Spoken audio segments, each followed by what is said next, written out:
Bonjour. Pour répondre à la question 1A, je dirais que oui, il est donc impossible de dresser une liste exhaustive de l'informatique décisionnelle.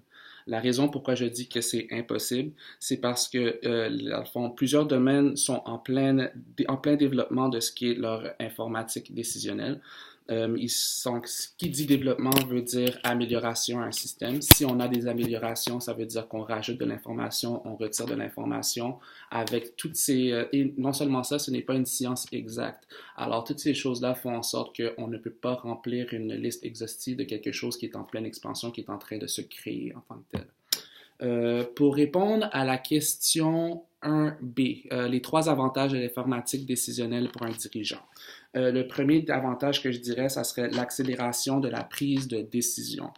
Euh, Dans le fond, avec l'informatique décisionnelle, l'information de différents départements se retrouve des fois même dans une même base de données.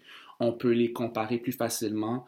L'information vient plus rapidement vu que dans le fond, on est capable de diriger ou demander cette information-là directement sur notre écran et tous les départements vont nous l'envoyer. Alors avec cet avantage-là, fait qu'on peut prendre nos décisions beaucoup plus rapidement aussi, là. Efficacité opérationnelle.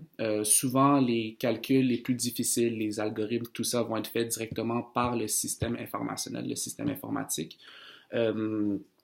Euh, c'est beaucoup moins d'interjections par la main humaine, malgré le fait que oui, il y aura quand même peut-être des erreurs parce que ce sont les humains qui rentrent les informations dans le système. Souvent, maintenant, ça s'automatise, mais sans automatisation, c'est comme ça que ça se passe.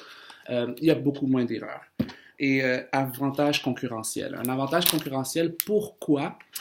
C'est parce que, dans le fond, une compagnie a son système de fait avec des filtres, qu'est-ce qui arrive, ou des filtres, pour pouvoir les aider à prendre des décisions, ni quoi que ce soit, qu'est-ce qui se produit, c'est que leur système leur donne la rapidité de prendre des décisions ou leur donne accès, même des fois, à avoir des données ou quoi que ce soit qu'ils n'avaient pas auparavant, là.